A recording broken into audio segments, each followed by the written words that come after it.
They say every marriage begins with a promise. Ours began with a contract. I wrote it myself, the kind built not on love, but on logic. My name is Marcus Whitmore, corporate attorney, risk analyst, husband. For over a decade, I believed in structure, in silence, in staying one step ahead. But no matter how much you prepare for betrayal, it still cuts deep. This isn't a story about heartbreak. It's a story about precision, about what happens when emotion meets evidence, when the person you once loved becomes a case you have to close. I'm Marcus Whitmore, 44, co-founder of Whitmore & Dreyfuss, one of New York's top corporate law firms. People in my world describe me as calm, methodical, razor sharp. The kind of man who knows how to stay one step ahead without making it look like he's trying. Control isn't just a trait I possess. It's a language I speak fluently. And that's precisely why I married Sabrina. I met her 11 years ago in Los Angeles, at a fundraiser so drenched in self-congratulations, I almost left halfway through. And then she walked in. The room shifted. She didn't own the space. She seduced it. Blonde, poised, eyes like honey stirred with fire. She laughed easily, made small talk like it was performance art, and moved through the crowd as if she knew she was being watched. Because she was. By everyone, including me. I remember exactly what she was wearing. A pale blue silk dress, barely grazing her knees, heels so sharp they could have sliced concrete. She was sunlight and thunder in the same breath.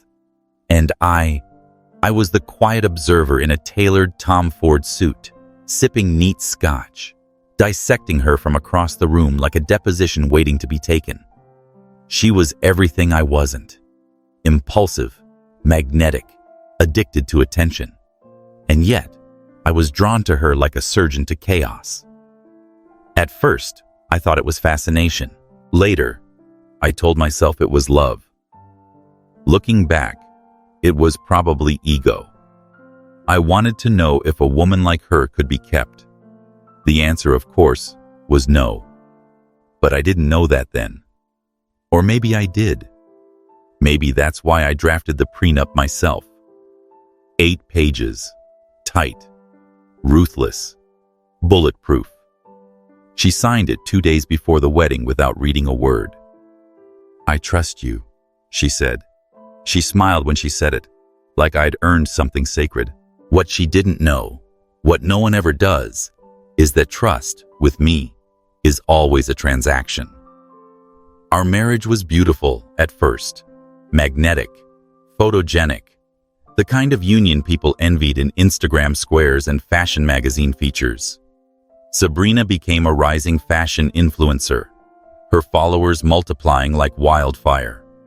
She flew to Paris for Fashion Week, shot campaigns in Santorini, danced with designers in Milan. Meanwhile, I was in Manhattan, drafting M&A contracts worth 9 figures and quietly winning lawsuits against corporations that thought they were untouchable. We made it work. Sort of. I flew out when I could. She called when she remembered. We shared time zones more than we shared time. But every time we appeared together in public, we performed. We knew our roles. She, the radiant muse. I, the brilliant husband who didn't need the spotlight to command a room. 10 years passed like that. Our lives were parallel lines, close, but never touching. And then, one Friday afternoon in October, I received an anonymous email. No subject line, just a single sentence in the body. "You deserve to know." Attached were photos. Sabrina, in a hotel bar in West Hollywood. Her fingers laced through the curls of a man half my age. A photographer, laughing into his neck like they'd known each other for years. Other photos followed. Dinners, hotel lobbies, hallway kisses. Then came the screenshots, text messages so explicit, I had to read them twice to understand that yes, she'd said those things. To him, I didn't call her. I didn't scream. I didn't even feel anger. Not right away. What I felt was relief, a stillness, the kind you only get when chaos confirms what you already knew in your gut. She was gone, and I had known that for years. I just hadn't said it out loud. So I opened my laptop, created a folder, titled it Ellis, Breach of Contract. Then I did what I do best. I built a case. I collected everything: timestamps, image metadata, bank transactions, flight confirmations, digital footprints. I built timelines, cross-referenced locations, verified IPs. It took me 2 nights, and when I was done, the folder could have convicted a mob boss. I didn't confront her. I didn't need to. Because if there's one thing I've learned in my line of work, it's this: the more noise you make, the more attention you draw. And attention is leverage. You never give it away for free. 3 weeks later, she filed for divorce. The petition arrived via courier. Slim envelope, thick with confidence. She played it like she always did, emotionally strategic. Claimed irreconcilable differences, cited my work hours, the distance, the emotional neglect. She was positioning herself as the abandoned wife. I could already picture the narrative she was preparing to feed the media. The career-driven husband too cold to love, too ambitious to stay. She hired a top LA divorce attorney, someone who'd been on the cover of Variety, someone who understood publicity as well as litigation. Sabrina started dropping hints on social media, cryptic captions, vague sadness, late-night posts about choosing peace. Her followers ate it up. They rallied behind her, called me controlling, toxic, emotionally unavailable. She had no idea what was coming. What she didn't remember was the document she signed 11 years ago. The prenup, the one I wrote, the one she never read. Clause 7.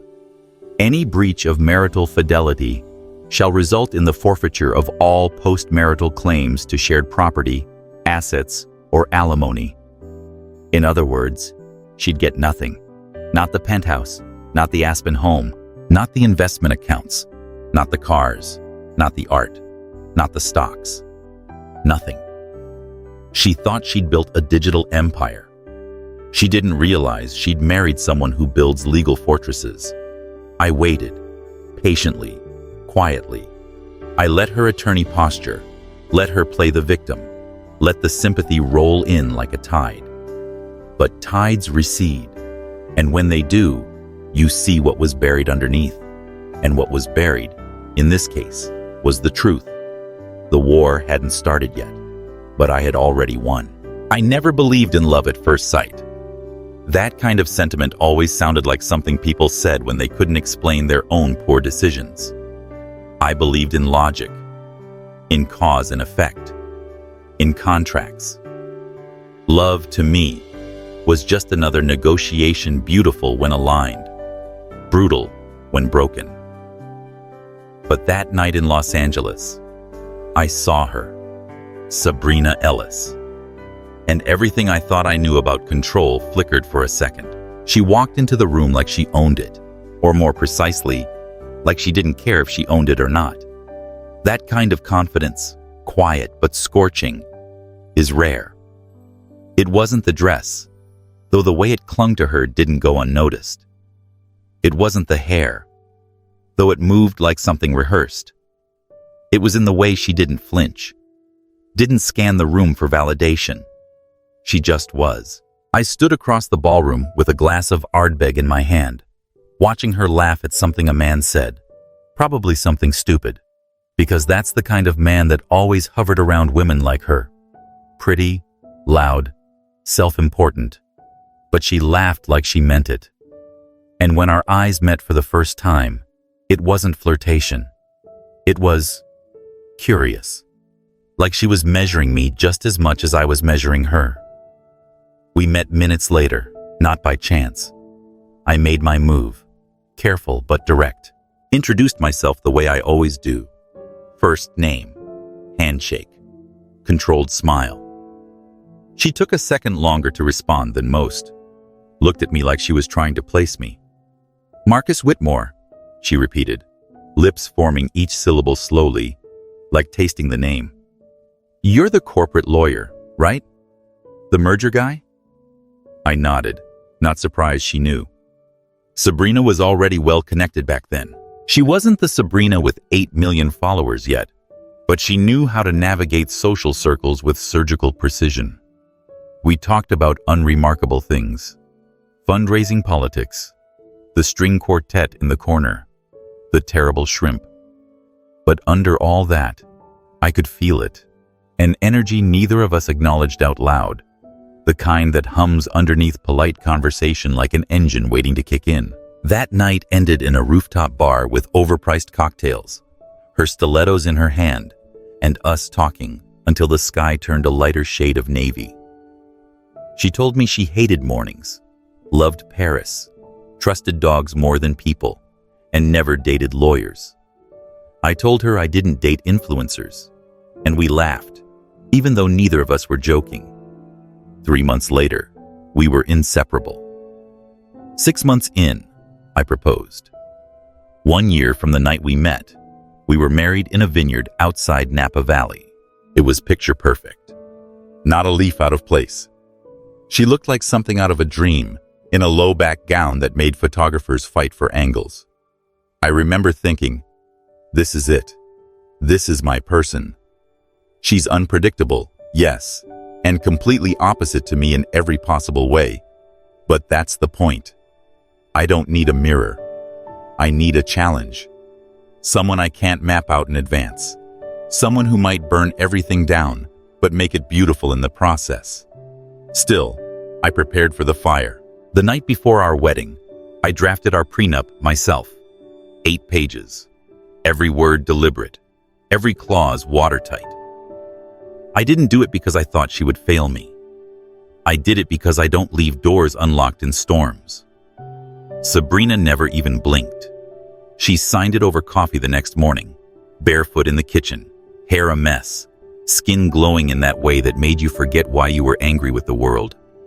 She didn't ask for edits, didn't consult a lawyer, just said, "I trust you, and God help me." I think a part of me believed that would be enough. In the beginning, we fit like puzzle pieces that shouldn't go together but somehow did. She lit up rooms. I preferred the shadows. She spoke in color. I lived in grayscale. But it worked. At least, it seemed to. While she was flying to Milan for Fashion Week, I was in boardrooms fighting for billion-dollar deals. Our calendars rarely aligned, but our reputations did. To the outside world, we were the power couple brains and beauty. New York meets Hollywood. The man who could silence a room with a look, and the woman who could own it with a smile. But behind that curated perfection, the cracks were already forming. And I, in all my calculated brilliance, chose to ignore them. I mistook distance for resilience, silence for stability. I convinced myself that as long as we played our parts well, the show would go on. After all, I wrote the script, and she signed it. They say marriage is work, but no one tells you what kind of work it becomes when your lives are separated by 3,000 miles and 2 entirely different realities. After the wedding, I returned to New York. Sabrina stayed in Los Angeles. That was always the plan. We told ourselves it was temporary, just until she wrapped up some contracts, finished a few campaigns. "A couple of months," she said. "Then I'll come to New York and we'll figure things out." But months stretched into years, and figuring things out turned into scheduling around time zones and pretending FaceTime made up for physical presence. She built an empire out west. Her following exploded. 100,000, then 500,000, then 2 million. She started landing front row seats at Fashion Week, covers on indie fashion mags, collaborations with luxury brands. Her face was on billboards, her voice in podcast interviews. Her curated life splattered across social media like a digital dream. People adored her, worshipped her. They didn't see the version of her who texted me once at midnight, "I miss you, but I'm exhausted," and then went silent for days. Meanwhile, I was in Manhattan, arguing with CEOs and navigating billion-dollar mergers. I thrived on structure, strategy, precision. My days started at 5, ended at midnight, and somewhere in between, I remembered to breathe. I didn't need to be seen or adored. I needed to win. That was my drug. Sabrina's was attention, and like any addiction, it became a hunger that no amount of applause could satisfy for long. We saw each other once a month, if we were lucky. I'd fly to LA for 48 hours, spend one night in our West Hollywood apartment, attend some red carpet or dinner party where I played the role of the reserved, brilliant husband while she dazzled. Or she'd come to New York, stay in our penthouse, complain about the cold, and leave before the coffee machine could finish its first brew. But we never fought. Not really. That was the part that fooled me. No screaming, no accusations, no slammed doors, just absence. The kind that doesn't announce itself, but sits next to you quietly, like fog. I used to think the lack of conflict meant we were mature, that we respected each other's space. In reality, we had nothing left to fight for. We were polite because we were strangers.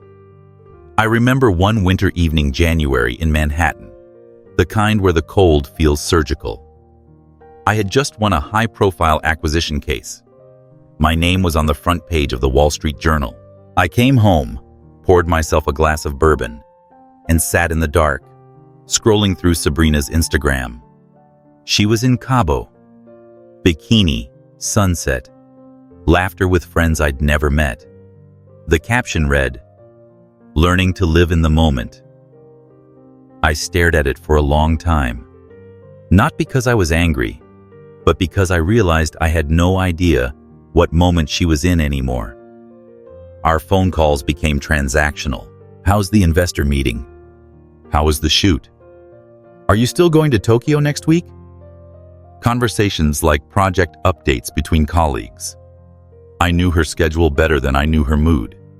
She stopped asking about mine. There was a dinner, our 6th anniversary. I made a reservation at 11 Madison Park, flew her in first class, sent a car to the airport. She showed up an hour late, distracted, apologizing between sips of white wine. During dessert, she took a call. "A brand emergency," she said. Some post got delayed or flagged her team was in panic mode. I nodded, let her handle it. By the time she came back to the table, I had already paid the check. We walked outside in silence. Snow had just started to fall. She slipped her arm through mine and smiled, the kind of smile that looked good in pictures, but didn't reach her eyes. I remember thinking, this isn't a marriage, it's a performance. And I was no longer sure who the audience was. There were moments, still, where the echo of love tried to make itself heard. A lazy morning in bed, her head on my chest, eyes closed, breathing steady. A half-drunken dance in the living room after a holiday party. But those moments were islands, and the ocean between them only grew. Sometimes I wondered if I was the problem, that maybe I was too distant, too consumed by my career, too rigid in my view of love. I never begged for affection, never demanded time. I believed in giving space, in letting people choose you freely, again and again. But Sabrina didn't want space. She wanted devotion, public, palpable, continuous. I gave her loyalty. She wanted worship. Still, I didn't question her faithfulness. Not really. Not yet. I trusted that she knew the rules. And if nothing else, Sabrina loved the lifestyle we had. The homes, the status, the safety of being married to someone who had no intention of failing. I thought that was enough. But even the most stable structures collapse when no one's maintaining them. And deep down, I was already sensing the creak of the beams. It didn't happen all at once. That's the thing about suspicion. It doesn't knock. It seeps in, slowly, quietly, like smoke through a crack in the wall. The first time I noticed it, she was in Tokyo, a brand campaign, New Year's week. We'd just gotten off a video call 10 minutes, glitchy, nothing special, and as we said goodbye, I said, "I miss you." And she didn't say it back, not out of cruelty. More like she didn't hear it, or didn't register it as something that needed a response. She just smiled, waved, and ended the call. I stared at the blank screen for a while, longer than I'd like to admit. The second time, it was her voice. She sounded different. Tired, yes, but not from work. Her tone was cautious, measured, like she was editing herself in real time. I've interviewed hostile witnesses who spoke more naturally. I didn't say anything, just listened, filed it away. That became my habit. Observing, gathering, not reacting. It's what I'm trained to do. Analyze data, connect patterns. But this wasn't a merger or an acquisition. This was my marriage. And despite every instinct telling me to stay clinical, something warmer, something messier, kept bleeding into my calculations. She started canceling calls. Something came up. Last-minute shoot. Wi-Fi is garbage. I believed her at first, or wanted to, until I stopped keeping track of what time zone she was in. Until I realized her location tags on social media didn't match what she told me. One night she texted from London, but the next morning, her story was geotagged in Barcelona. Another time, she said she was going to bed early, but I saw a glimpse of her in someone else's post backstage at a gallery launch, drink in hand, hair up in that way she always did when she wanted to be noticed. She wasn't trying to hide, not really. That's what struck me the most. There was no attempt to erase her tracks, no clever alibi. It was as if she didn't think I was paying attention. Or worse, she didn't care if I was. I started asking questions, not to her, to myself, quietly, calculating the emotional math. How long had this been going on? Was there someone? Or was it simply boredom, distraction, the slow erosion of respect?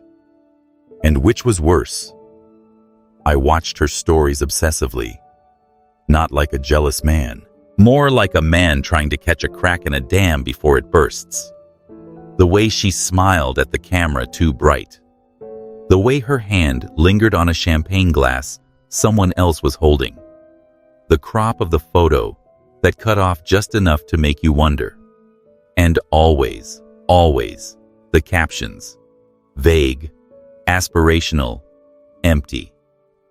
Reclaiming my energy. Some things don't need to be explained. Trust the timing of your life. Bullshit dressed up as self-love. Once I almost texted her about it, asked directly, "Are you seeing someone?" But the words felt beneath me. Not because I was above jealousy, but because I wasn't ready to hear the answer. And if you're not ready for the truth, you have no business asking the question. So I did what I do best. I waited. I listened. I watched. Not for proof, for confirmation. Because deep down, I already knew. It came on a Friday. Quiet. Clinical. Like most devastating things do. No subject line. Just an anonymous email with a line that felt surgical in its simplicity. You deserve to know. There was an attachment. A folder. I didn't open it immediately. I stared at the screen for maybe 10-15 seconds. My hand hovered over the mouse. I wasn't afraid. I was certain. That was the worst part. When I finally clicked, it didn't feel like discovery. It felt like confirmation. Photos grainy, but clear. Sabrina. In the lounge of a boutique hotel in West Hollywood. A man. Young. with tousled curls and a camera slung over his shoulder, his hand resting too familiarly on her thigh. Another photo. Them in the corner of a rooftop bar, faces close, not kissing, but not kissing either. I kept clicking, her laughing, touching his shoulder, him brushing a strand of hair from her face. A sequence so intimate it didn't need a caption. Then came the screenshots. Messages pulled from what must have been her phone. I don't know how whoever sent them got them, and I didn't care. I read every word, slowly. There was no room left for misunderstanding. They talked about hotel rooms, late-night calls, how Marcus never suspects a thing. There was one message short, ugly, that sat like a hook in my throat. It's so nice being wanted again. I didn't speak. I didn't breathe. Not because I was broken, but because I was calculating. The human instinct is to react, to call, to confront, to ask why. But I don't deal in instinct. I deal in evidence. I closed the window, opened a new one, and created a folder on my desktop. Ellis, breach of contract. Then I started sorting. Every image, every message, every metadata file. I cross-referenced timestamps, compared her public posts against the moments in these pictures. I found discrepancies, lies hidden in plain sight. When she told me she was at a brand dinner in Santa Monica, she was in a hotel suite in Venice Beach. When she said she was too tired to talk, she was texting him goodnight photos from bed. I built timelines. I backed up files. I opened our prenup. My own work, my own words. Clause 7. In the event of infidelity, the violating party forfeits all postmarital financial claims. No interpretation needed. No legal ambiguity. Just truth, inked and notarized. I didn't call her. I didn't rage. I didn't cry. What I felt wasn't grief. It was alignment. Everything suddenly made sense. Every distant call, every delayed response, every smile that didn't quite reach her eyes. She had been gone for a long time. I was just the last one to notice. That night, I sat in the dark with a glass of whiskey and stared out over Manhattan. The city didn't care. The skyline blinked back at me like it always had, indifferent, eternal. I wasn't mourning a marriage. I was processing a verdict, and I knew what needed to happen next. The envelope arrived on a Tuesday, thick, pristine, the kind of stationery meant to signal importance. It was hand-delivered to my office, not to the firm, not to my assistant, to me. Inside was a petition for dissolution of marriage, filed by Sabrina Ellis Whitmore, citing irreconcilable differences. I almost smiled. The timing wasn't surprising. What surprised me, if anything, was how confident she seemed. The signature was hers, strong, stylish, intentional, and the letter attached, clearly drafted by her attorney, painted a predictable picture. Long-term separation, emotional neglect, an unsupportive partner. I knew the language. I had written versions of it myself for clients far less married than we ever were. The next day, she went public. A black and white photo on her Instagram. No makeup, hair loose, messy in a way that screamed curated vulnerability. Her caption read, "Sometimes love isn't enough. I'm choosing peace. Please respect our privacy." The comments flooded in. Prayers, hearts. "You're so brave. You deserve happiness. Men don't know what they have until it's gone." It was genius, really. She was setting the narrative before I had a chance to blink, and I let her. Because it was already too late for stories. She hired a lawyer out of LA, one with a reputation for being more PR than legal mind. He'd been on talk shows, quoted in Variety and Rolling Stone. Sleek, aggressive, the type who loved a camera more than a courtroom. I recognized the move. She wasn't trying to win in court. She was trying to win in the court of public opinion. But that wasn't where the real battle was happening. I didn't issue a statement. I didn't respond to press inquiries. I instructed my firm's communications team to say one thing: no comment. The silence was strategic, calculated, because noise is what people expect from guilt, and I had no guilt to defend. Instead, I called someone I hadn't spoken to in years. My old mentor, Sylvia Barnes. One of the best divorce litigators in Manhattan, retired now, but still sharp enough to tear down a deposition with 2 words. "It's time," I said. She knew exactly what I meant. We met the next morning over black coffee and case files.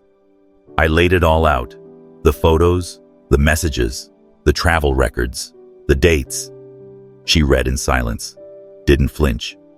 When she finished, she simply looked up and said, "Well, she really thought you'd come unprepared." I think she forgot who she married. She remembered. She just assumed he wouldn't show up for this. I didn't. Not for a long time. For years, I'd let her sculpt the story of us online, in interviews, in her curated reality. I stayed quiet because that's who I was. The man behind the curtain. The adult in the room. The one who didn't need to prove himself with pixels.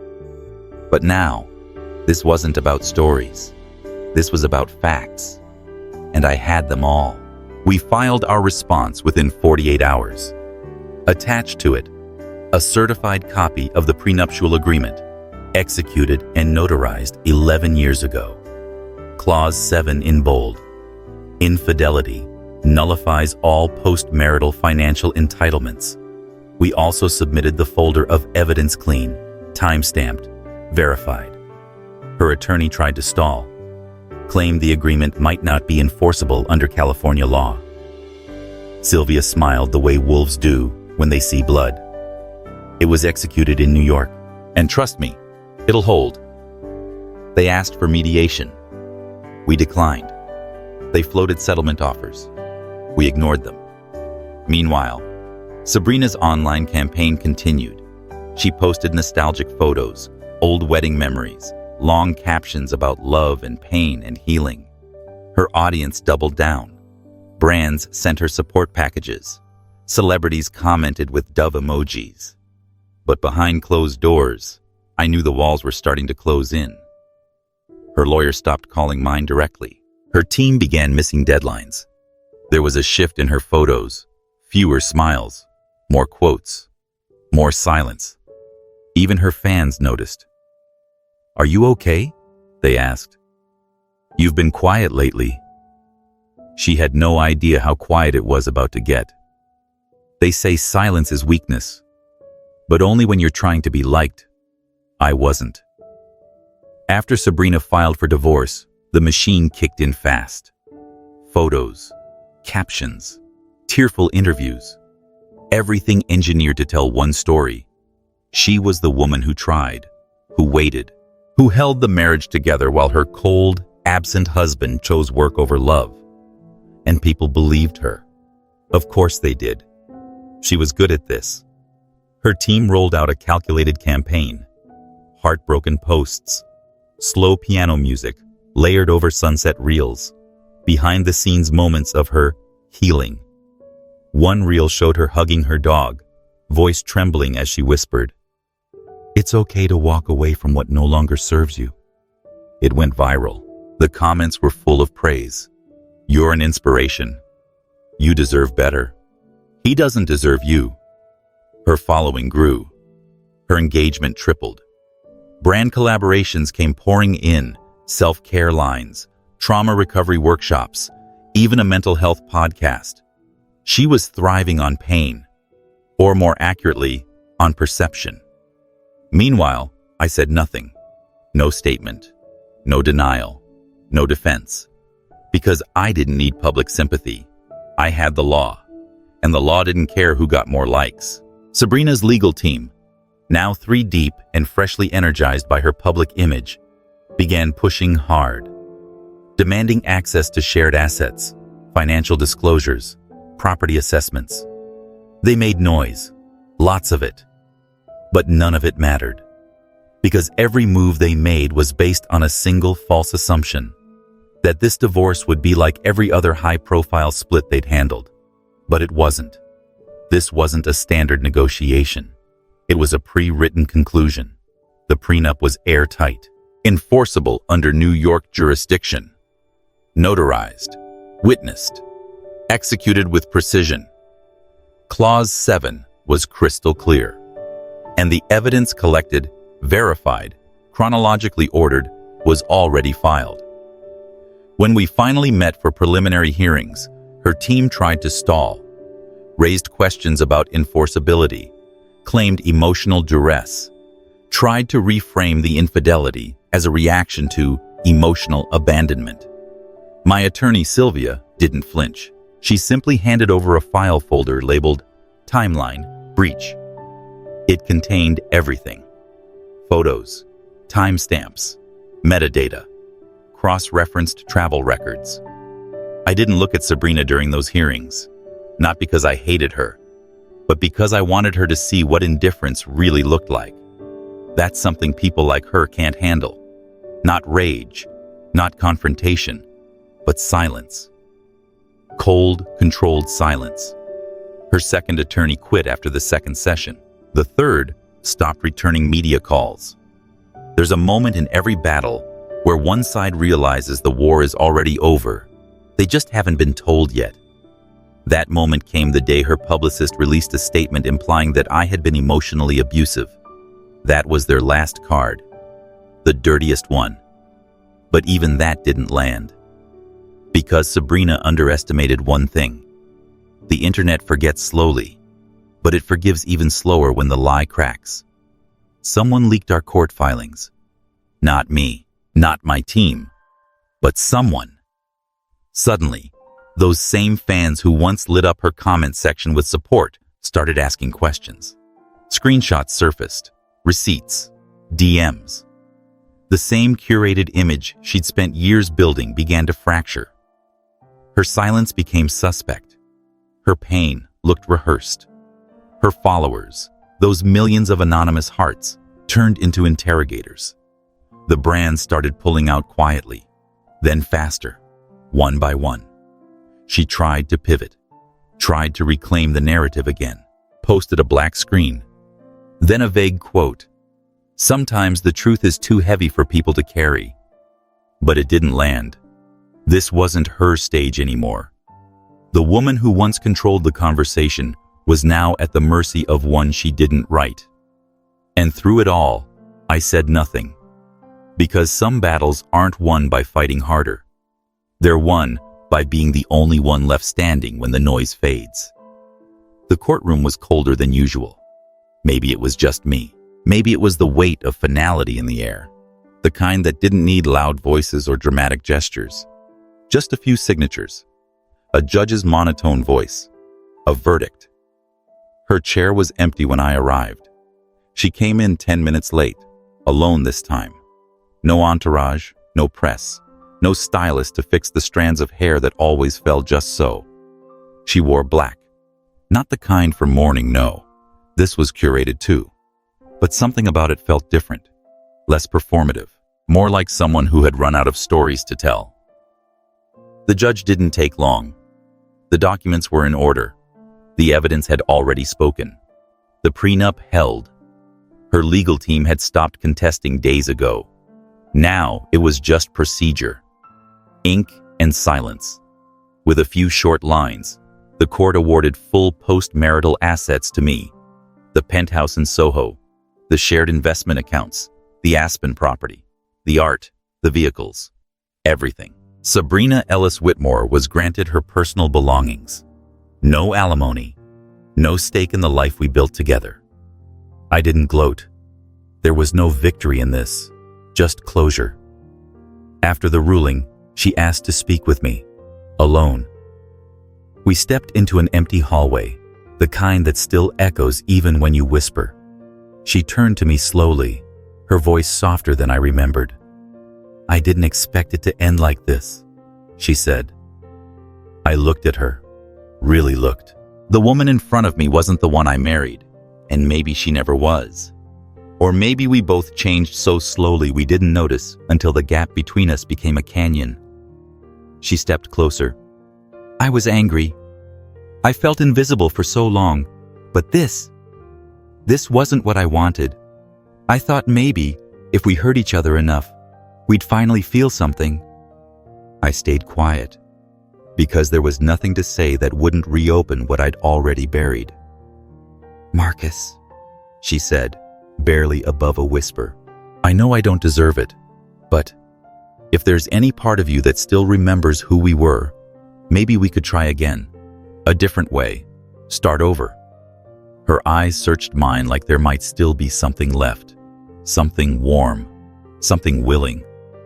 I took a breath, not because I was conflicted, but because I wanted to speak it right. The end deserved that much. I have started over, I said. A life without you. There was no malice in my tone, just truth. And truth, when it's clean, doesn't need to be loud. She blinked, and for a second, I saw it hit her that this wasn't a negotiation. This was done. I walked away first, not because I won, but because I was free. That night, I returned to the penthouse. It was quiet, cleaner than I remembered. I poured myself a drink, stood by the floor-to-ceiling windows, and watched the city pulse beneath me. I didn't feel triumphant. I didn't feel bitter. I felt still, like for the first time in years, I wasn't holding my breath. People ask what betrayal feels like. They expect words like rage, grief, vengeance. But the truth is, betrayal is a mirror. It shows you how long you've been pretending. It reveals what you ignored, what you justified, what you accepted in silence. Sabrina didn't break me. She reflected me. The man who thought love was a contract, who replaced trust with terms, who thought control was protection, when all it ever did was keep us both caged. I don't hate her. That's the final surprise. I don't even resent her. I understand her. She wanted a kind of love I couldn't give, and I needed a kind of loyalty she couldn't understand. In the end, we were both right, and both wrong. I've rebuilt. Not in the dramatic phoenix rising way people fantasize about, but in quiet mornings, in books read slowly, in conversations that don't feel like negotiations. I've started traveling again, without itinerary, without checking time zones. I've learned to sit in stillness without needing to solve anything. And sometimes, when the city gets too loud, I drive upstate, park by the water, and just breathe. They say you never fully get over someone. I don't think you're supposed to. But you do outgrow the version of yourself that needed them. And maybe that's enough.